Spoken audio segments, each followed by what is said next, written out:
The stars had always seemed peaceful to Lisa Grant.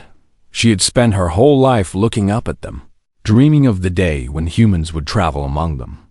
Now, at 43 years old, she stood on the bridge of the carrier, resolute, and watched those same stars fill with enemy ships. 10,000 of them. The Varkeen Armada had arrived 3 days ago. They came through a tier in space near Jupiter, their ships dark and ugly against the blackness. Each vessel was covered in sharp edges and weapons. They looked like they were built for one purpose only. War. Lisa had sent messages to every friendly species humanity had met since first contact. The HFY had the biggest fleet in the galaxy. They promised to help Earth when the alliance was signed 5 years ago. The Thenix were supposed to be Earth's trading partners. The Garivan Collective had called humans their friends during the diplomatic meetings. None of them answered. Lieutenant Ben Howard walked up to her station. He was a young man, only 26, with brown hair and tired eyes. He had not slept in 2 days. None of them had. "Commander," he said, his voice low. "We got a response from the HFY." Lisa felt hope rise in her chest. "What did they say?" Ben looked at the floor. "They said they must remain neutral. They do not want to start a larger war." The hope died as quickly as it had come. Lisa closed her eyes for a moment. The HFY had a fleet of 50,000 ships. They could have ended this war in a day. Instead, they chose to watch. "What about the Thenix?" she asked.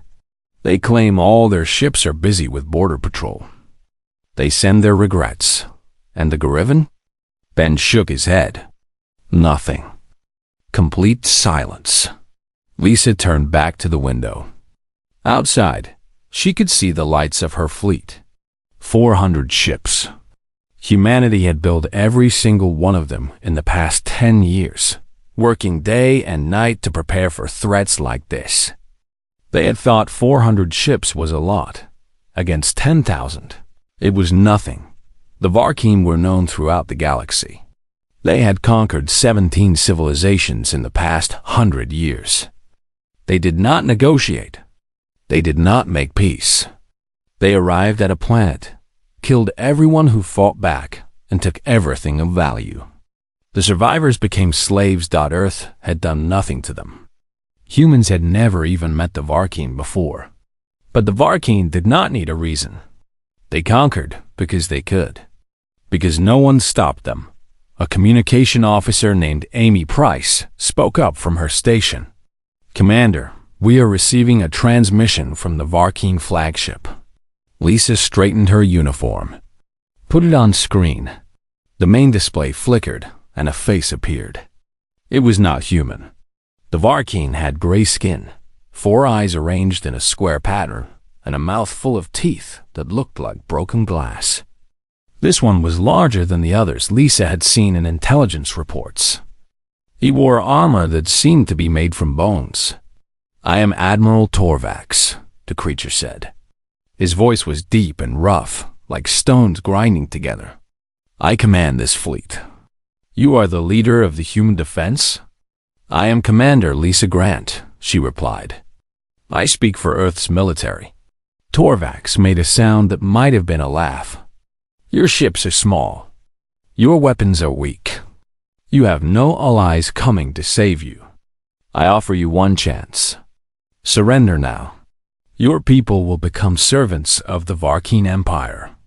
You will work in our mines and factories. Many will die, but some will live. This is more than we usually offer." Lisa felt anger building inside her. She thought of her home in Colorado. Her parents still lived there, in a small house near the mountains. Her sister had 2 children who were just starting school. All of them would become slaves if she surrendered. Or worse. "No," she said simply. Torvax's 4 eyes blinked one at a time. "No? You would doom your entire species for pride?" "I would fight for my species because that is what humans do. We do not surrender to bullies. We do not give up because the odds are bad. You want Earth? Come and take it." The The Varkeen admiral stared at her for a long moment. Then he smiled, showing all those terrible teeth. "Very well, human. We will come. And when your ships are burning and your planet is broken, remember that you chose this." The screen went dark. Ben Howard let out a long breath. "Commander, are you sure about this? Maybe if we talked to them more, found some kind of deal." "There is no deal," Lisa said. "You read the reports. The Varkeen do not keep promises. They would take our surrender and still destroy us. At least this way, we fight. At least this way, we make them work for it." She pressed a button on her chair and opened a channel to all 400 ships in the fleet. "This is Commander Grant. The enemy has demanded our surrender. I have refused. I know the odds we face. I know that help is not coming. Our so-called allies have abandoned us. But I also know who we are. We are human beings. We come from a planet where we survived ice ages and plagues and wars. We built rockets and flew to the moon. We reached out to the stars because we refused to believe anything was impossible." She paused, looking at the faces of her crew. They were scared. So was she. But she saw something else in their eyes too: determination. Today, we face the greatest threat in human history. Today, we stand alone. But we stand together. Every ship, every soldier, every person on Earth is counting on us to buy them time. Time to prepare. Time to hide. Time to survive. We may not win this battle, but we will make the Varkeen remember us. We will make them bleed for every inch of space they take. We will show the galaxy what humans are made of." She released the button. The bridge was silent for a moment. Then Amy Price started clapping. Ben Howard joined in. Soon, the whole crew was applauding. Lisa did not smile. There was nothing to smile about. But she felt something warm in her chest. Pride, maybe. Or just the simple knowledge that she was doing the right thing. "All ships, move into defensive formation," she ordered. "Protect Earth at all costs. Make every shot count." The fleet began to move. 400 ships against 10,000. It was suicide. Everyone knew it. But somewhere in the darkness between stars, something was listening. Something old. Something dangerous. And it had heard everything. In the cold void beyond the Orion Arm, a species that had not moved in 3,000 years began to stir. They were not allies. They were not friends. They were hunters. And they had just found very interesting prey. The Varkeen thought they were the most dangerous creatures in the galaxy. They were wrong, and they were about to find out why. Far beyond the edge of known space, in a region no map had ever shown, there was darkness. Not the simple darkness of empty space, but something deeper. Something that had been waiting for a very long time. The Korvathi lived in this darkness. They were old. Older than the Varkeen Empire. Older than the Eloweri civilization. Older than any species the Galactic Council had ever recorded. They had existed when the first stars were still young, and they would exist long after those stars died. But the Korvathi were not conquerors. They did not build empires or claim territory. They did not care about trade or politics, or the endless games that younger species played. The Korvathi were hunters. Elder Sentinel Zeth floated in a chamber that had no walls, no floor, no ceiling. His body was not a body in any way that other species would understand. He was made of light and energy and something else that had no name. He could take many forms when he needed to, but in this place, he simply existed. A signal had arrived. A small thing, traveling at the speed of light from a distant arm of the galaxy. It was a distress call from a species called humans. Zeth studied the signal carefully. The humans were asking for help. They were facing an invasion by the Varkeen, and they were going to lose.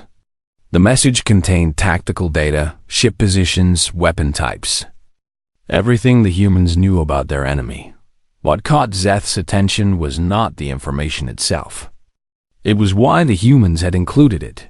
They knew they were going to die. They had no hope of survival. Yet they had taken the time to document everything about the Varkeen threat and send it to the galaxy. They were trying to warn others. They were trying to help species they had never met, even as their own world burned. Interesting, Zeth said to the darkness. Another presence joined him. This was Reth, a younger sentinel who had only existed for 8,000 years. The Varkeen again, Reth observed. They have grown bold. They have grown careless, Zeth corrected.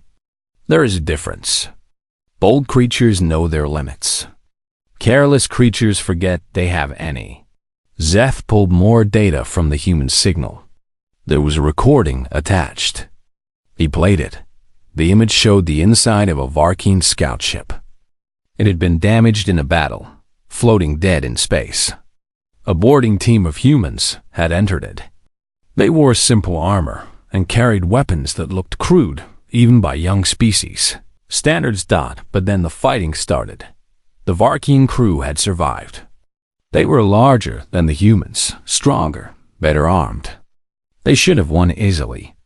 Instead, the humans moved through the ship like water, working together without needing to speak. They used their environment, hiding behind corners, crawling through maintenance tubes, attacking from unexpected angles. One human soldier got separated from his team. 3 Varkeen cornered him in a cargo bay. His gun was empty. He was bleeding from wounds on his arm and leg. He did not surrender. The human pulled out a blade, a simple piece of metal with an edge. He moved so fast that even Zeth was impressed. The first Varkeen died before it knew it was being attacked. The second managed to raise its weapon, but the human was already behind it, driving the blade into a gap in its armor.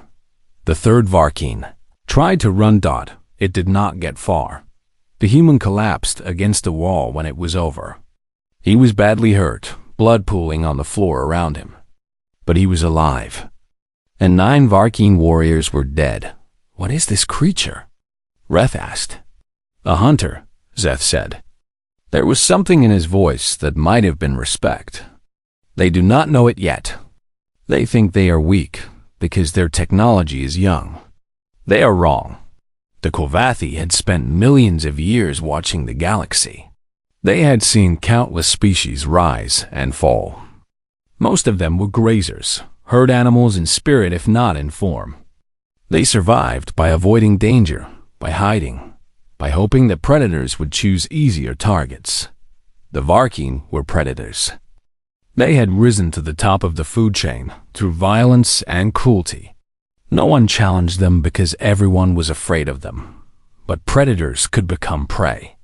All it took was a bigger predator. Zeth made a decision. He sent his thoughts out to the other sentinels, the 12 oldest and most powerful members of the Kovathi collective.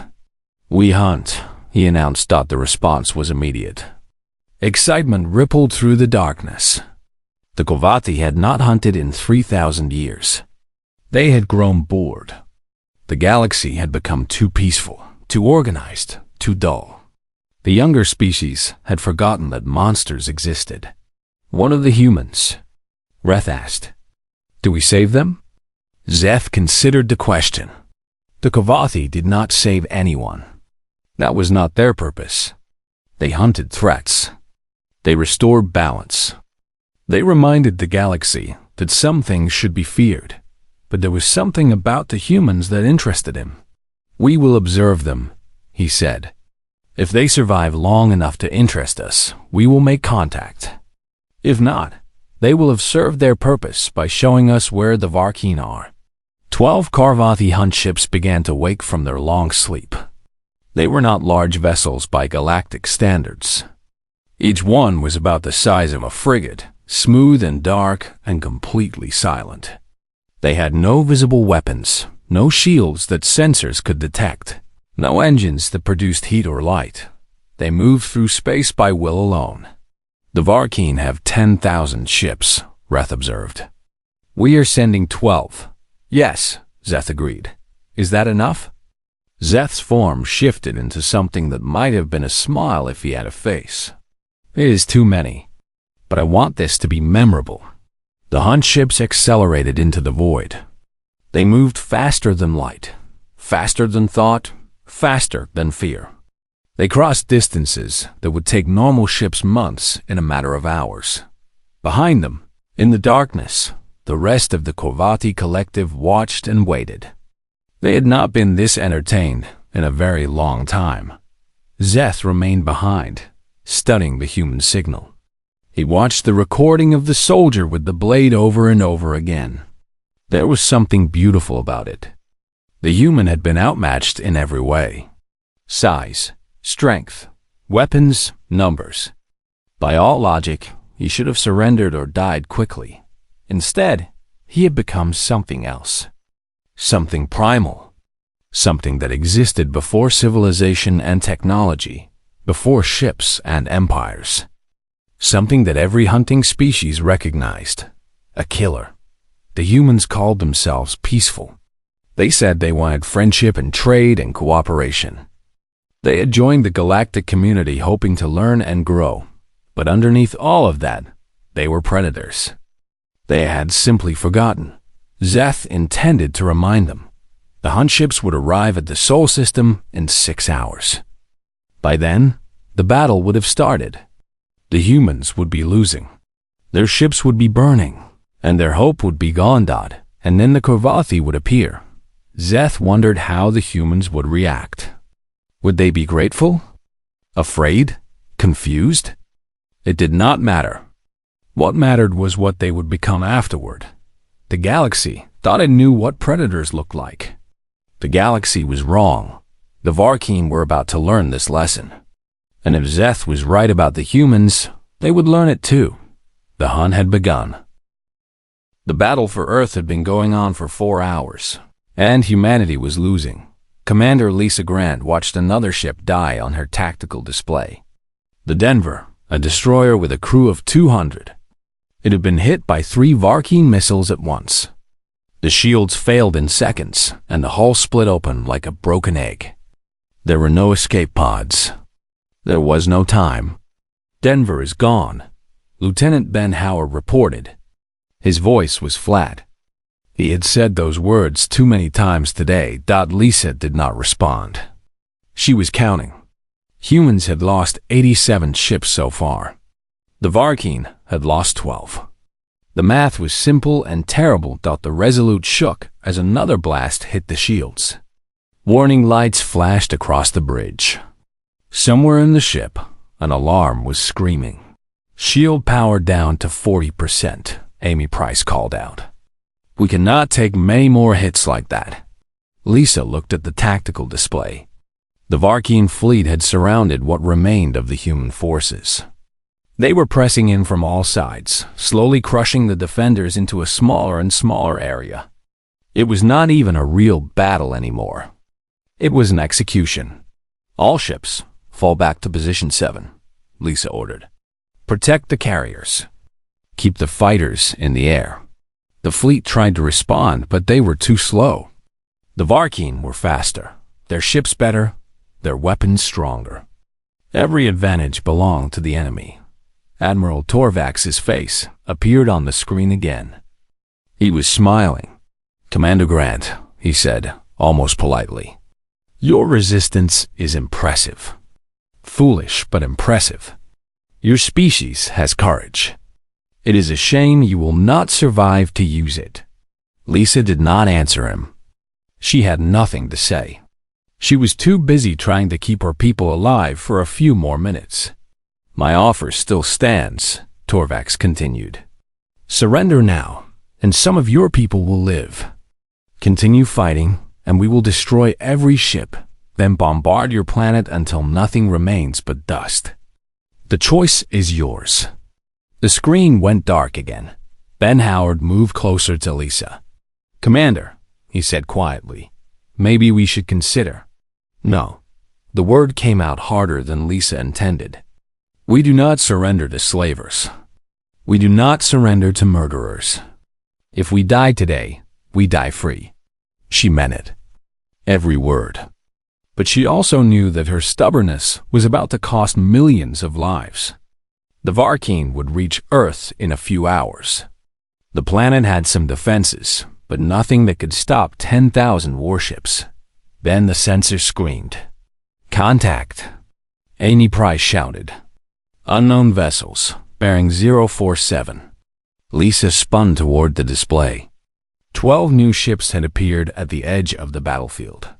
They were small, almost insignificant compared to the massive Varkeen fleet. But something about them made her skin crawl. They were dark. Not just the color, but dark in a way that seemed wrong. Like they were holes in space itself. Lisa could not quite focus on them. Every time she tried to look directly at one, her eyes slid away. What are those? Ben asked. I do not know. Hail them. Amy sent the signal. Unknown vessels. This is Commander Grant of the Earth Defense Force. Please identify yourselves. For a moment, there was silence. Then a voice spoke. It did not come through the speakers. It came from inside Lisa's head, filling her mind with words that were not her own. We are the Korvathi. We hunt. Do not interfere. Lisa felt cold.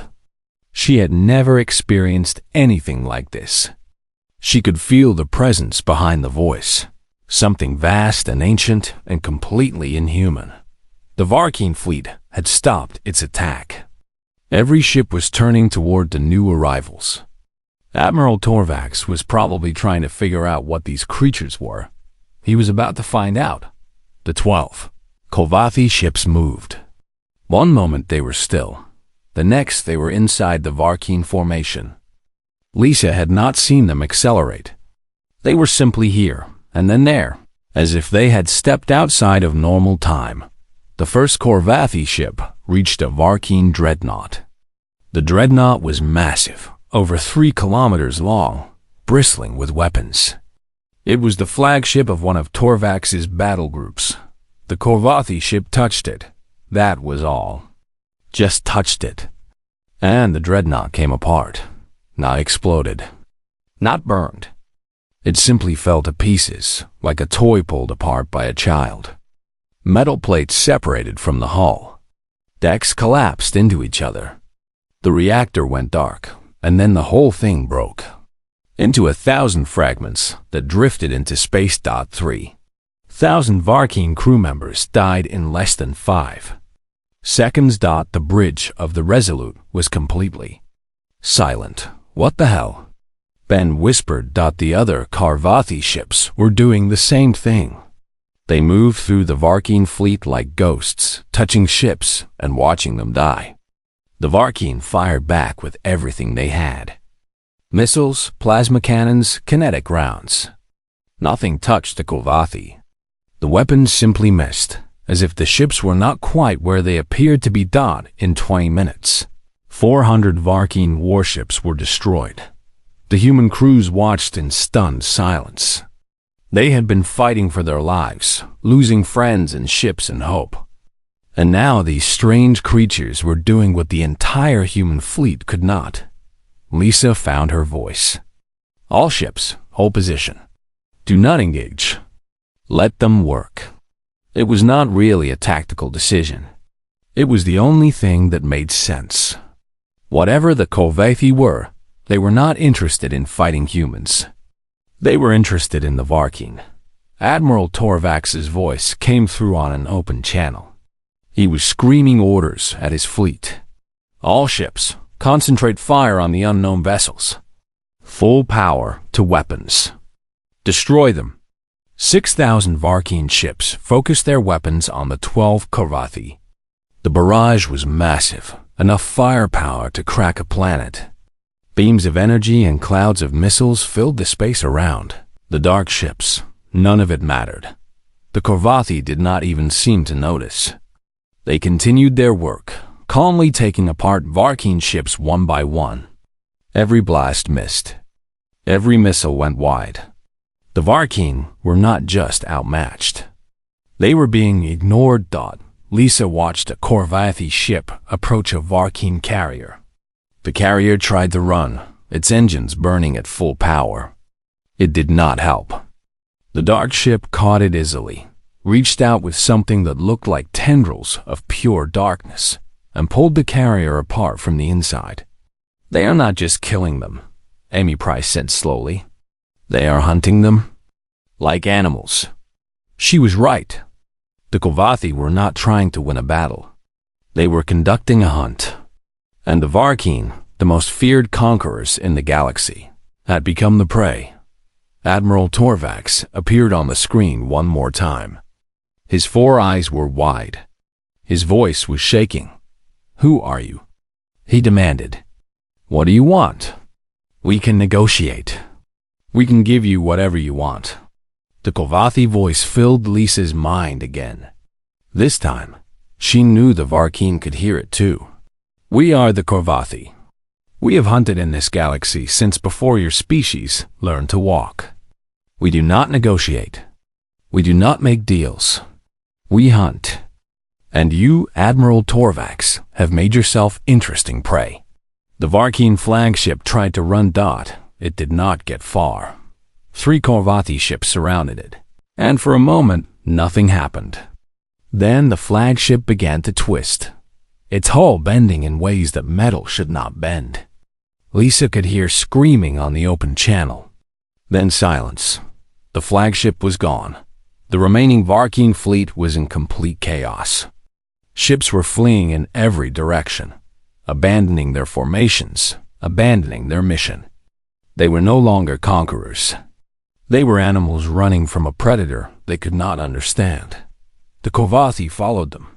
Lisa sat back in her chair and let out a breath. She did not know she had been holding. For the first time in days, she allowed herself to hope help had come. Not the help she had expected. Not allies or friends. Something far more dangerous. But right now, dangerous was exactly what humanity needed.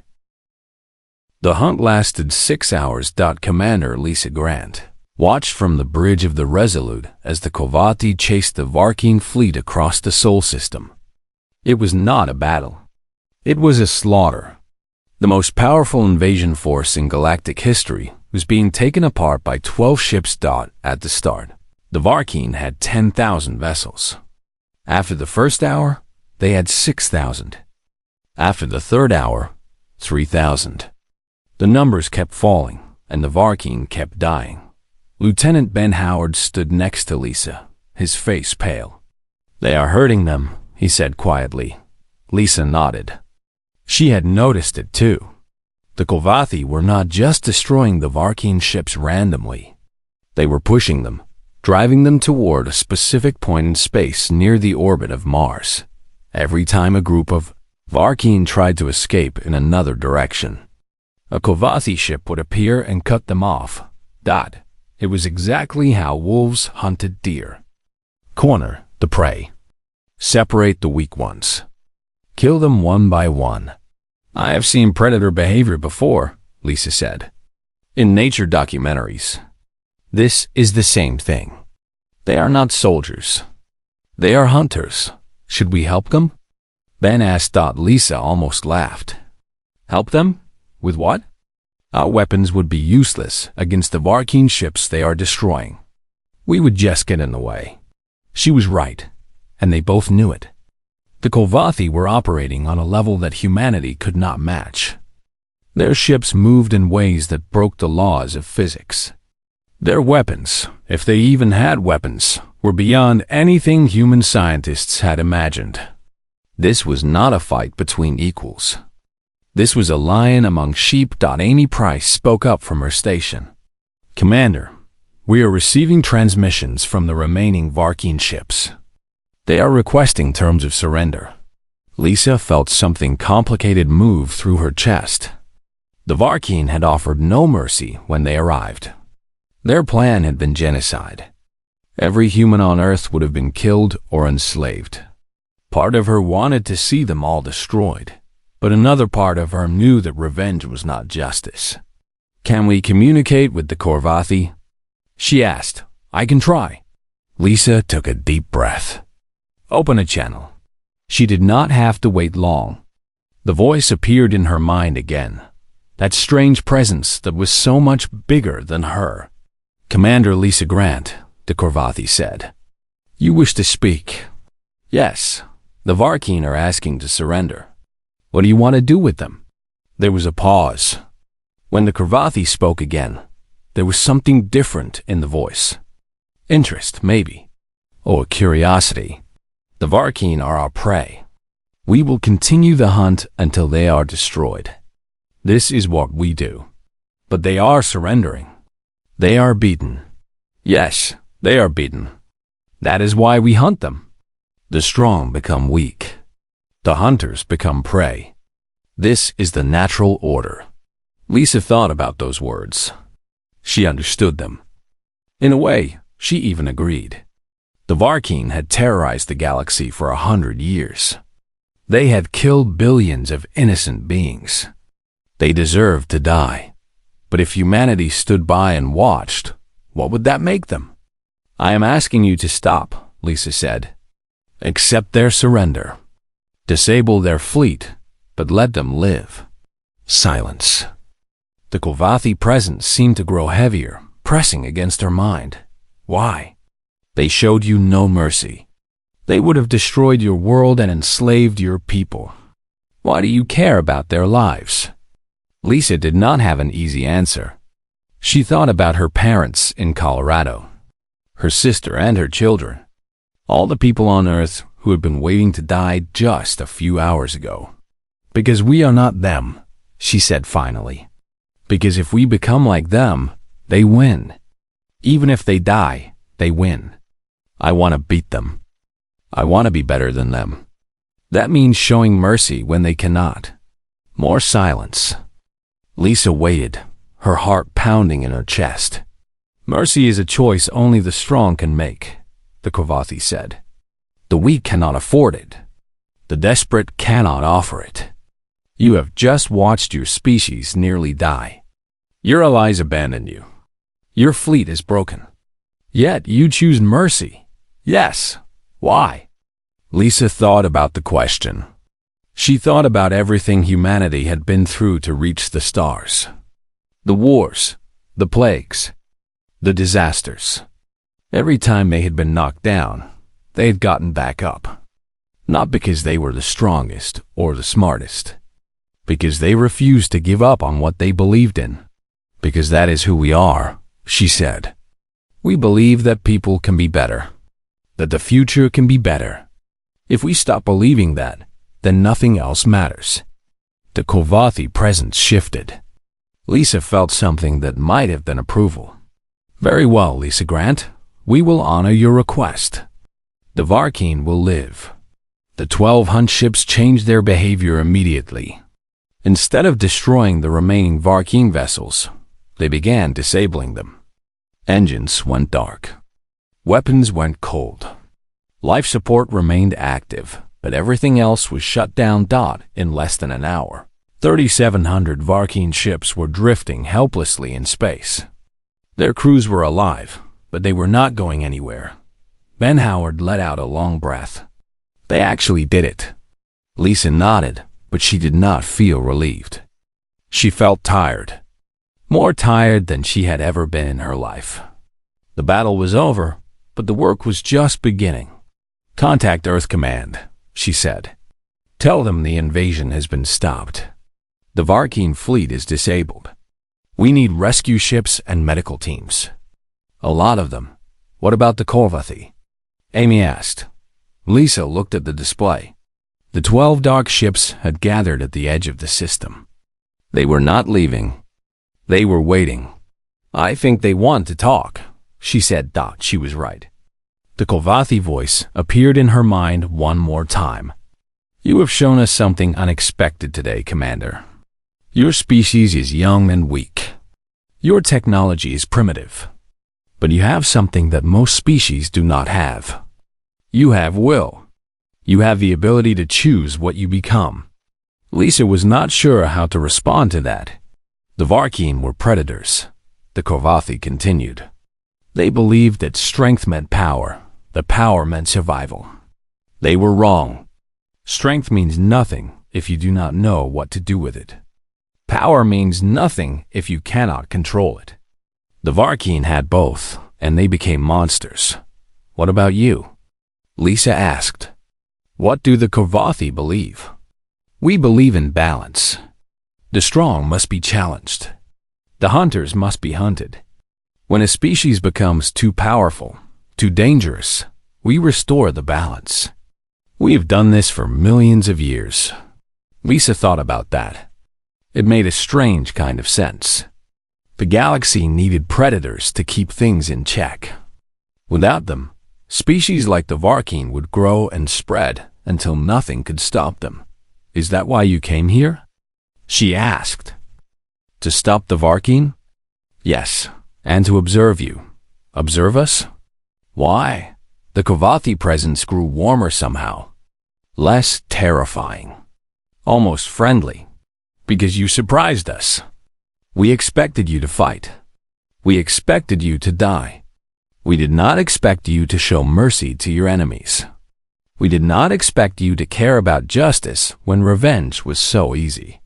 So what happens now? Now you rebuild. You mourn your dead. You decide what kind of species you want to be. And when you are ready, we will speak again. Lisa felt the presence begin to fade. Wait, she said. Will you help us? If something like this happens again? The Korvathi paused. We do not help.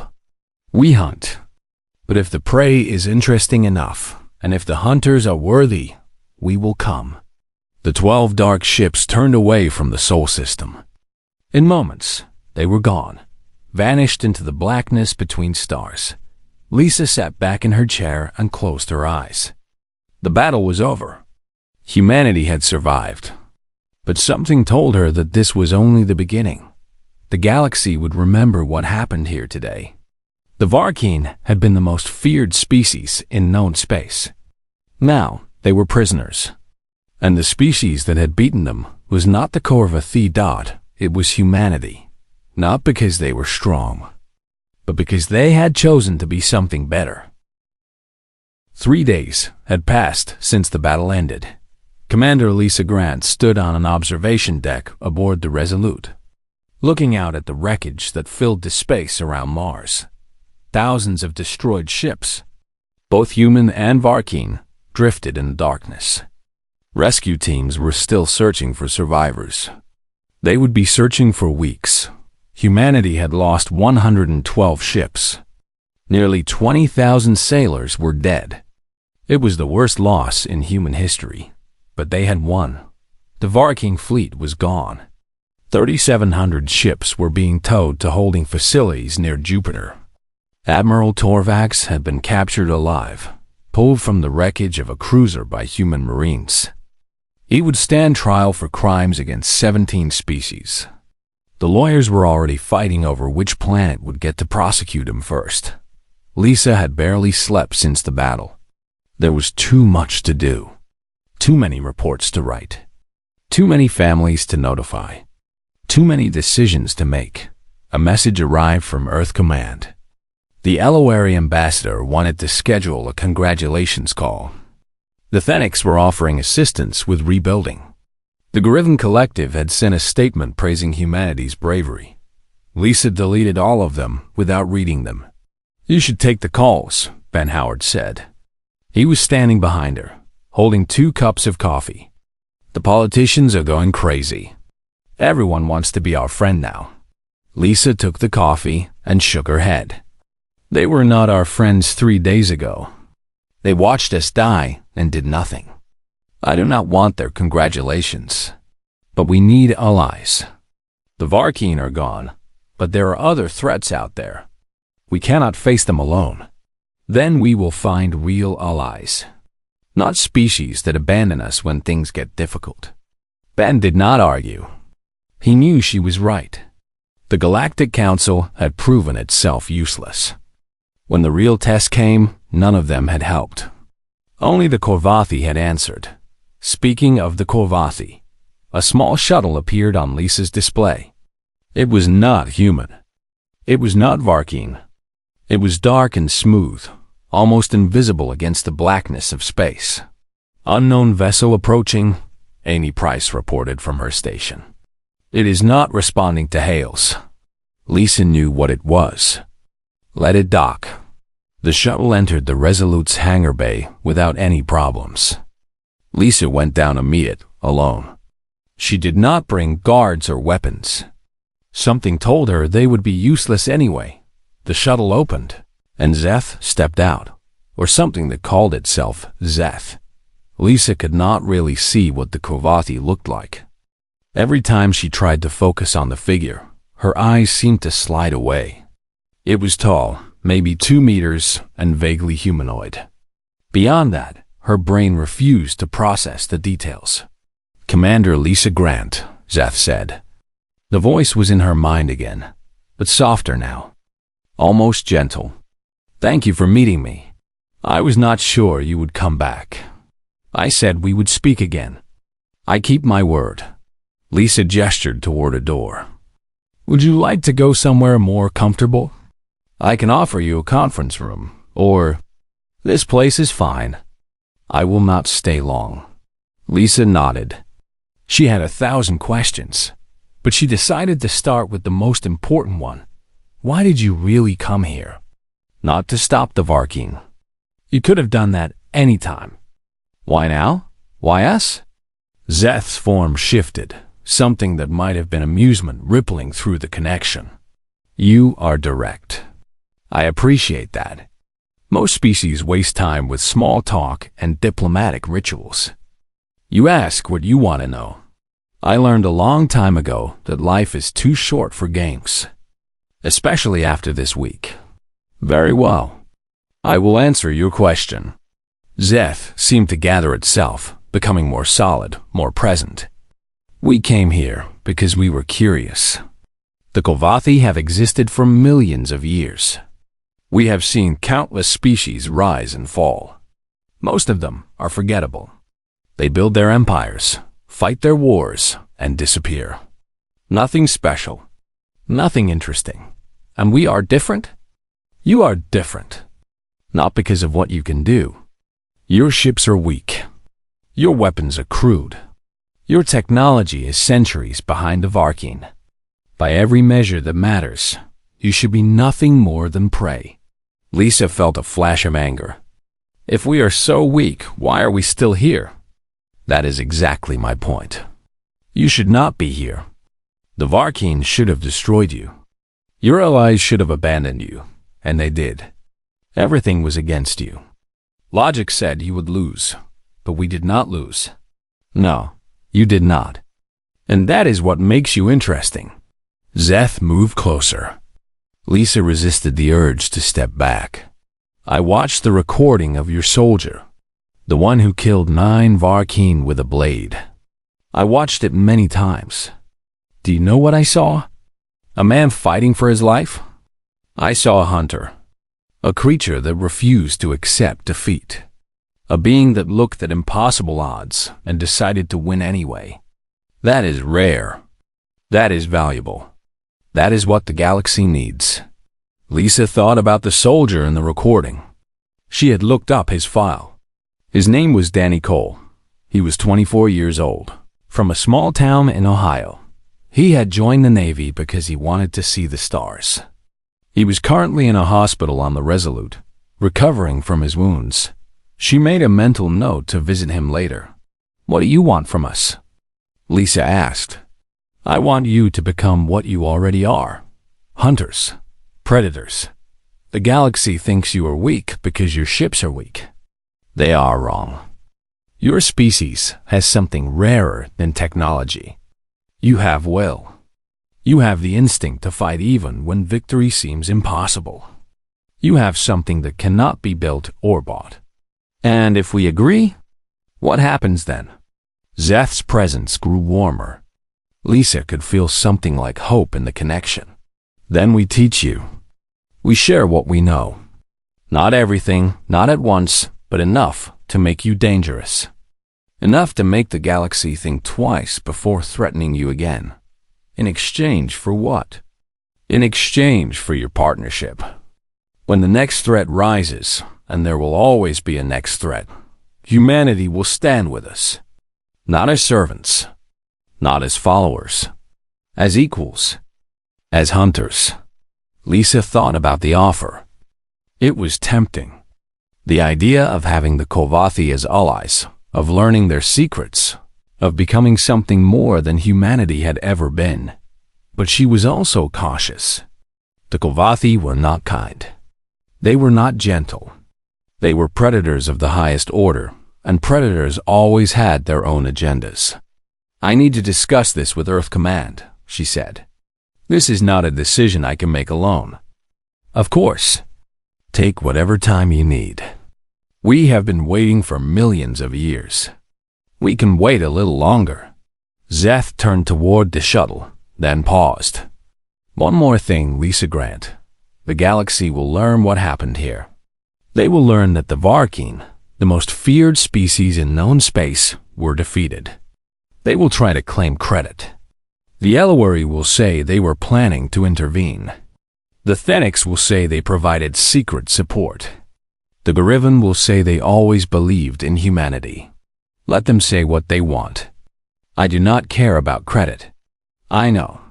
That is why I'm telling you this. Do not trust them.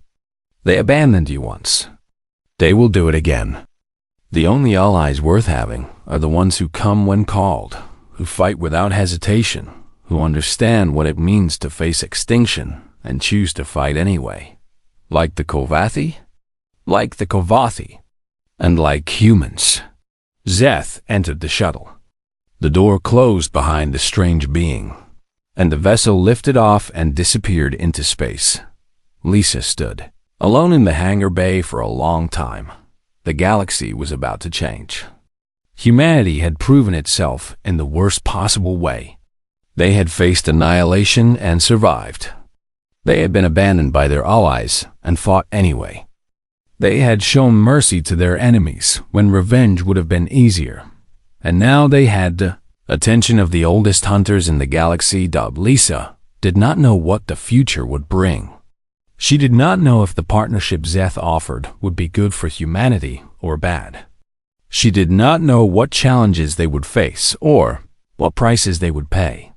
But she knew one thing for certain. When the Varkeen came, no allies came with them. Humanity had stood alone, and humanity had won. Whatever came next, they would face it the same way.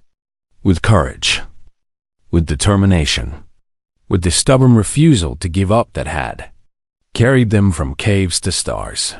The deadliest hunters in the galaxy had found worthy partners, and the galaxy would never be the same. Lisa smiled for the first time in days. It was time to get back to work.